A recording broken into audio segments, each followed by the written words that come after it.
नमस्कार दोस्तों आज मैं आपको सुनाने वाली हूँ शुक्रवार के व्रत की कथा।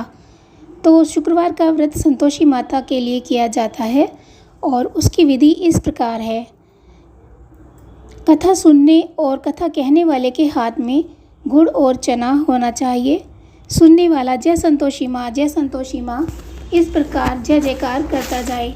कथा समाप्त होने पर हाथ से गुड़ और चना गौ माता को खिलाएं। कलश में रखा हुआ जल, गुड़, चना सबको प्रसाद के रूप में बांट दें। कथा से पहले कलश को जल से भरें, उसके ऊपर गुड़ चना से भरा कटोरा रखें। कथा समाप्त होने पर आरती होने के बाद कलश के जल को घर में सब जगह छिड़क दें और बचा हुआ जल तुलसी में क्यारी में डाल दें। ₹1.25 का गुड़ चना लेकर संतोषी माता का व्रत रखें। दोस्तों, ₹1.25 का गुड़ चना ये पुरानी कथा है तो इसीलिए ऐसा बोला जाता है। आप अपनी श्रद्धा अनुसार कितना भी ले सकते हैं, क्योंकि ये कल्चर चेंज हो चुका है और अब ₹1.25 का तो कुछ भी नहीं आता। गुड़ घर में हो तो भी ले लें। श्रद्धा और प्रेम से प्रसन्न मन से व्रत करना चाहिए। व्रत के उद्यापन में 2.5 सेर खाजा, मोमनदार पूड़ी, खीर, चने का साग नैवेद्य रखें और घी का दीपक जलाकर संतोषी माता की जय जयकार बोलकर नारियल फोड़ें। इस दिन घर में कोई खटाई न खाए, ये सबसे विशेष ध्यान रखने वाली बात है। और ना ही आप ही खटाई खाएं, ना ही किसी दूसरे को दें। इस दिन 8 लड़कों को भोजन कराया जाता है। देवर जेठ घर कुटुंब के लड़के मिलते हों तो दूसरों को बुलाना नहीं, अन्यथा दूसरों को भी बुला सकते हैं। उन्हें खटाई की कोई वस्तु ना ही दें और तथा भोजन कराकर यथाशक्ति दक्षिणा दें। तो दोस्तों, अब शुक्रवार की कथा कहते हैं। एक बुढ़िया थी और उसके 7 पुत्र थे। 6 कमाने वाले थे, एक निकम्मा था। बुढ़िया माँ 6 की रसोई बनाती, भोजन कराती और पीछे से जो बचता वो 7वें को दे देती। परंतु वह भोला था, मन से कुछ विचार न करता था। एक दिन अपनी बहू से बोला, देखो मेरी माता का मुझ पर कितना प्यार है। वह बोली, क्यों नहीं, सबका झूठा बचा हुआ तुमको खिलाती हैं। वह बोला, ऐसा कभी नहीं हो सकता।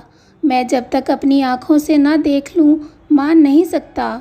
बहू ने कहा, देख लोगे तो मानोगे। कुछ दिन बाद बड़ा त्योहार आया। घर में 7 प्रकार के भोजन और चूरमा के लड्डू बने। वह जांचने को सिर दर्द का बहाना करके पतला कपड़ा सिर पर ओढ़कर रसोई में सो गया और कपड़े में से सब देखता रहा। 6 भाई भोजन करने आए। उसने देखा माँ ने उसके लिए सुंदर सुंदर आसन बिछाए थे, 7 प्रकार की रसोई परोसी है।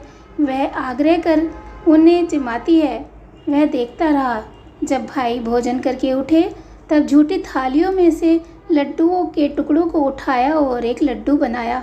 जूठन साफ कर बुढ़िया माँ ने उसे पुकारा, उठ बेटा, 6 भाई भोजन कर गए हैं, अब तू भी बाकी है, उठना, कब खाएगा। वह कहने लगा, माँ मुझे भोजन नहीं करना, मैं परदेश जा रहा हूँ। माता ने कहा, कल जाता हो तो आज ही चला जा। वह बोला, हाँ हाँ आज ही जा रहा हूँ। यह कहकर वह घर से निकल गया। चलते समय बहू की याद आई। वह गौशाला में कंडे थाप रही थी। जाकर बोला, हम जावे परदेश को, आवेंगे कुछ काल, तुम रहियो संतोष से, धर्म आपनो पाल। पत्नी बोली, जाओ पिया आनंद से, हमरो सोच हटाए, राम भरोसे हम रहें, ईश्वर तुम्हें सहाय।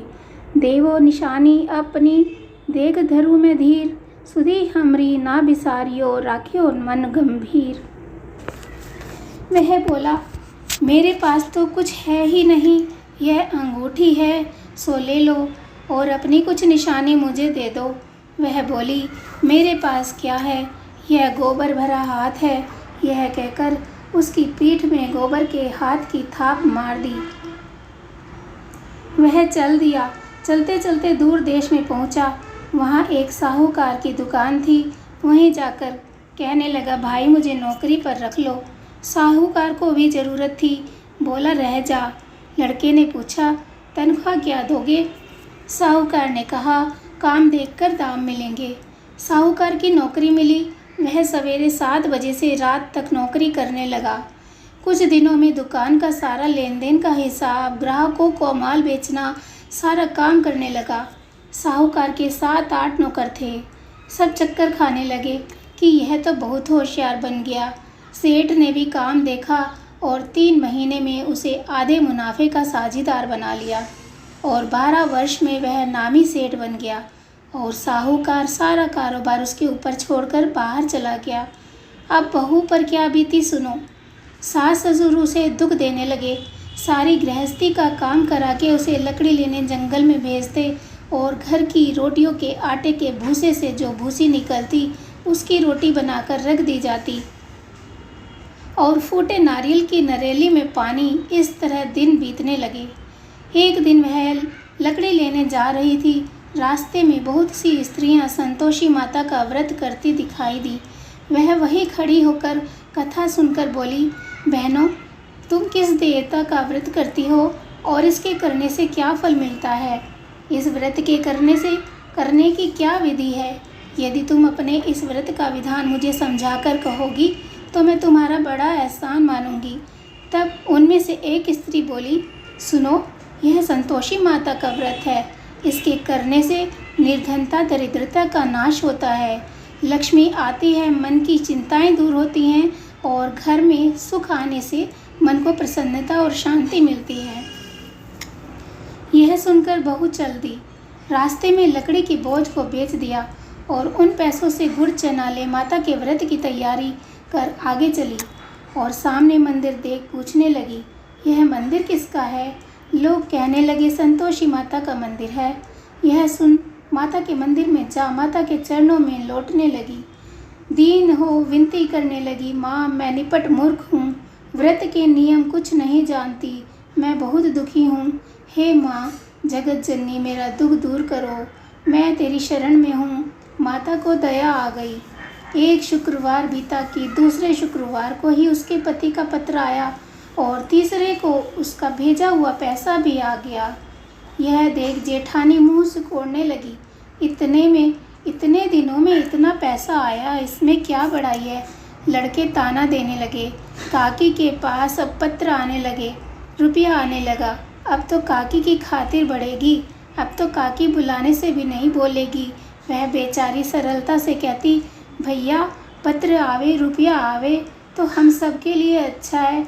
ऐसा कहकर आंखों में आंसू भरकर संतोषी माता के मंदिर में आ मातेश्वरी के चरणों में गिरकर रोने लगी।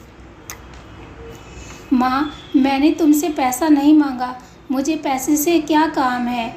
मुझे तो अपने सुहाग से काम है। मैं तो अपने स्वामी के दर्शन और सेवा मांगती हूँ। तब माँ ने प्रसन्न होकर कहा, जा बेटी, तेरा स्वामी आएगा। यह सुनकर खुशी से बावली हो घर जाकर काम करने लगी। अब संतोषी माँ विचार करने लगी, इस भोली पुत्री से मैंने कह तो दिया तेरा पति आएगा, और आएगा कहाँ से? वह तो इसे स्वप्न में भी याद नहीं करता। उसे याद दिलाने के लिए मुझे जाना पड़ेगा। इस तरह माता बुढ़िया के बेटे के पास जा स्वप्न में प्रकट हो कहने लगी, साहूकार के बेटे, सोता है या जागता है? वह बोला, माता, सोता भी नहीं हूँ, जागता भी नहीं हूँ, बीच में हूँ, कहो क्या आज्ञा है? माँ कहने लगी, तेरा घर बार कुछ है या नहीं? वह बोला, मेरा सब कुछ है, माँ बाप, भाई बहन, बहू, क्या कमी है? माँ बोली, भोले पुत्र, तेरी स्त्री घोर कष्ट उठा रही है। तेरे माँ बाप उसे देख दुख दे रहे हैं। वह तेरे लिए तरस रही है, तू उसकी सुधि ले। वह बोला, माता, ये तो मुझे मालूम है, परंतु जाऊँ कैसे? परदेश की बात है, लेन देन का कोई हिसाब नहीं, जाने का कोई रास्ता नज़र नहीं आता, मैं कैसे चला जाऊँ? माँ कहने लगी, मेरी बात मान, सवेरे नहा धोकर संतोषी माता का नाम ले, घी का दीपक जला, दंडवत कर दुकान पर जा बैठना। तब देखते देखते तेरा लेन देन सब चुक जाएगा, माल बिक जाएगा, सांझ होते होते धन का ढेर लग जाएगा। तब सवेरे बहुत जल्दी उठ, नहा धोकर संतोषी माता को दंडवत कर, घी का दीपक जला, दुकान पर जा बैठा। थोड़ी देर में क्या देखता है कि देने वाले रुपया लाए लेने वाले हिसाब लेने लगे। कोठे में भरे सामानों की खरीदार नगद दाम में सौदा करने लगी। शाम तक धन का ढेर सा लग गया। माता का यह चमत्कार देख खुश हो मन में माता का नाम ले घर ले जाने के वास्ते गहना कपड़ा खरीदने लगा और वहाँ के काम से निपट कर तुरंत रवाना हुआ। वहाँ बहू बेचारी जंगल में लकड़ियाँ लेने जाती है। लौटते वक्त माता जी के मंदिर में विश्राम करती है। वह तो उसका रोज रुकने का स्थान ठहरा। दूर से धूल उड़ती देख वह माता से पूछती है, माता ये धूल कैसी उड़ रही है? माँ कहती है, हे पुत्री तेरा पति आ रहा है। अब तू ऐसा कर, लकड़ियों के 3 बोझ बना ले। एक नदी के किनारे रख, दूसरा मेरे मंदिर पर और तीसरा अपने सिर पर रख। तेरे पति को लकड़ी का गट्ठर देख मोह पैदा होगा। वह वहाँ रुकेगा, खाना खा पी कर माँ से मिलने जाएगा। तब तू लकड़ी का बोझ उठा कर जाना और बीच चौक में गट्ठा डालकर 3 आवाज़ें ज़ोर ज़ोर से लगाना। लो सासू जी लकड़ियों का गट्ठा लो, भूसे की रोटी दो, नारियल के खोपरे में पानी दो। आज मेहमान कौन आया है? माँ की बात सुन बहुत अच्छा माता कहकर प्रसन्न हो लकड़ियों के 3 गट्ठे ले आई। एक नदी के तट पर, एक माता के मंदिर पर रखा। इतने में ही मुसाफिर वहाँ आ पहुँचा। सूखी लकड़ी देख उसकी इच्छा हुई कि यही निवास करे और भोजन बना खा पीकर गांव जाए। इस प्रकार भोजन बना विश्राम ले गांव को गया और सबसे प्रेम से मिला। उसी समय बहू सिर पर लकड़ी का गट्ठा लिए आती है। लकड़ी का भारी बोझ आंगन में गिराकर जोर से 3 आवाज़ देती है, लो सासू जी लकड़ी का गट्ठा लो, भूसे की रोटी दो, नारियल के खोपड़े में पानी दो। आज मेहमान कौन आया है? यह सुनकर उसकी सास अपने दिए हुए कष्टों को भुलाने हेतु कहती है, बहू ऐसा क्यों कहती है? तेरा मालिक ही तो आया है। आ बैठ, मीठा भात खा, भोजन कर, कपड़े गहने पहन। इतने में आवाज़ सुनकर उसका स्वामी बाहर आता है और अंगूठी देख व्याकुल हो माँ से पूछता है, माँ यह कौन है? माँ कहती है, बेटा तेरी बहू है। आज 12 वर्ष हो गए। तू जब से गया तब से सारे गांव में जानवर की तरह भटकती फिरती है। काम काज घर का कुछ नहीं करती, 4 समय आकर खा जाती है। अब तुझे देखकर भूसे की रोटी और नारियल के खोपरे में पानी मांगती है। वह लज्जित हो बोला, ठीक है माँ, मैंने इसे भी देखा है और तुम्हें भी देखा है। अब मुझे दूसरे घर की ताली दो तो उसमें रहूं। तब माँ बोली, ठीक है बेटा, जैसी तेरी मर्जी, कहकर ताली का गुच्छा पटक दिया। उसने ताली ले दूसरे कमरे में जो तीसरी मंजिल के ऊपर था खोलकर सामान जमाया। एक दिन में ही वहाँ राजा के महल जैसा ठाट बाट हो गया। अब क्या था, वे दोनों सुखपूर्वक रहने लगे। इतने में अगला शुक्रवार आया। बहू ने अपने पति से कहा कि मुझको माता का उद्यापन करना है। पति बोला, बहुत अच्छा, खुशी से करो। वह तुरंत ही उद्यापन की तैयारी करने लगी। जेठ के लड़कों को भोजन के लिए कहने गई, उन्होंने मंजूर कर लिया। परंतु जेठानी अपने बच्चों को सिखाती है, देखो रे, भोजन के समय सब लोग खटाई मांगना, जिससे उसका उद्यापन पूरा ना हो। लड़के जीमने आए, खीर पेट भर खाई, परंतु याद आते ही कहने लगे, हमें कुछ खटाई दो, खीर खाना हमें भाता नहीं है, देखकर अरुचि होती है। बहू कहने लगी, खटाई किसी को नहीं दी जाएगी, यह तो संतोषी माता का प्रसाद है। लड़के उठ खड़े हो गए, बोले, पैसा लाओ। भोली बहू कुछ जानती नहीं थी, सो उन्हें पैसे दे दिए। लड़के उसी समय उठकर इमली ला खाने लगे। यह देखकर बहू पर माता जी ने कोप किया। राजा के दूत उसके पति को पकड़ कर ले गए। जेठ जेठानी मनमाने खोटे वचन कहने लगे। लूट लूट कर धन इकट्ठा कर लाया था, सो राजा के दूत उसको पकड़ ले गए। अब सब मालूम हो जाएगी जब जेल की हवा खाएगा। बहू से ये वचन सहन नहीं हुए, रोती रोती मंदिर में गई। बोली, हे माता, तुमने ये क्या किया? हंसाकर अब क्यों रुलाने लगी? माता बोली, पुत्री, तूने उद्यापन करके मेरा व्रत भंग किया, इतनी जल्दी सब बातें भुला दी। वह कहने लगी, माता, भूली तो नहीं हूँ, ना कुछ अपराध हुआ, मुझे तो लड़कों ने भूल में डाल दिया, मैंने भूल से उन्हें पैसे दे दिए, मुझे क्षमा करो माँ। माँ बोली, ऐसे ही कहीं भूल होती है? वह बोली, माँ, मुझे माफ़ कर दो, मैं फिर तुम्हारा उद्यापन करूँगी। माँ बोली, अब भूल मत करना। वह बोली, अब भूल ना होगी। माँ, अब बताओ वह कैसे आएंगे? माँ बोली, जा पुत्री, तेरा पति तुझे रास्ते में ही आता मिलेगा। वह घर को चली। राह में पति आता मिला। उसने पूछा, तुम कहाँ गए थे? तब वह कहने लगा, इतना धन जो कमाया है उसका टैक्स राजा ने मांगा है, वह भरने गया था। वह प्रसन्न हो बोली, भला हुआ, अब घर को चलो। कुछ दिन बाद फिर शुक्रवार आया। वह बोली, मुझे माता का उद्यापन करना है। पति ने कहा, करो। फिर जेठ के लड़कों से भोजन करने को कह गई। जेठानी ने एक दो बात सुनाई और लड़कों को सिखा दिया कि तुम पहले ही खटाई मांगने लगना। लड़के भोजन के पहले ही कहने लगे, हमें खीर खाना नहीं भाता, जी बिगड़ता है, कुछ खटाई खाने को दो।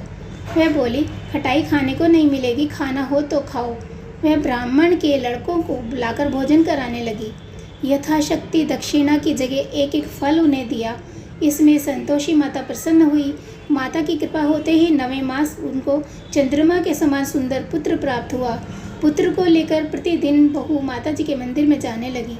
माँ ने सोचा कि वह रोज आती है, आज क्यों न मैं इसके घर चलूं, इसका आसरा देखूं तो सही। यह विचार कर माता ने भयानक रूप बनाया। गुड़ और चने से सना मुख, ऊपर सूंड के समान होठ, उस पर मक्खियाँ भिनभिना रही थी। दहलीज में पांव रखते ही उसकी सास चिल्लाई, देखो रे, कोई चुड़ैल चली आ रही है, लड़कों इसे भगाओ, नहीं तो किसी को खा जाएगी। लड़के डरने लगे और चिल्लाकर खिड़की बंद करने लगे। बहू रोशनदान से देख रही थी, प्रसन्नता से पागल होकर चिल्लाने लगी, आज मेरी माता मेरे घर आई हैं। यह कहकर बच्चे को दूध पीने से हटा दिया। इतने में सास का क्रोध फूट पड़ा। बोली, इसे देखकर कैसी उतावली हुई है, जो बच्चे को पटक दिया। इतने में माँ के प्रताप से जहाँ देखो वहीं लड़के ही लड़के नजर आने लगे। वह बोली, माँ जी, जिनका मैं व्रत करती हूँ यह वही संतोषी माँ है। इतना कहकर झट से सारे घर के किवाड़ खोल दिए। सबने माता के चरण पकड़ लिए और विनती कर कहने लगे, हे माता, हम मूर्ख हैं, पापी हैं, हम अज्ञानी हैं, तुम्हारे व्रत की विधि हम नहीं जानते। तुम्हारा व्रत भंग कर हमने बड़ा अपराध किया है। हे माता, आप हमारे अपराध को क्षमा करो। इस प्रकार माता प्रसन्न हुई। माता ने बहू को जैसा फल दिया वैसा माता सबको दे। जो पढ़े उसका मनोरथ पूर्ण हो।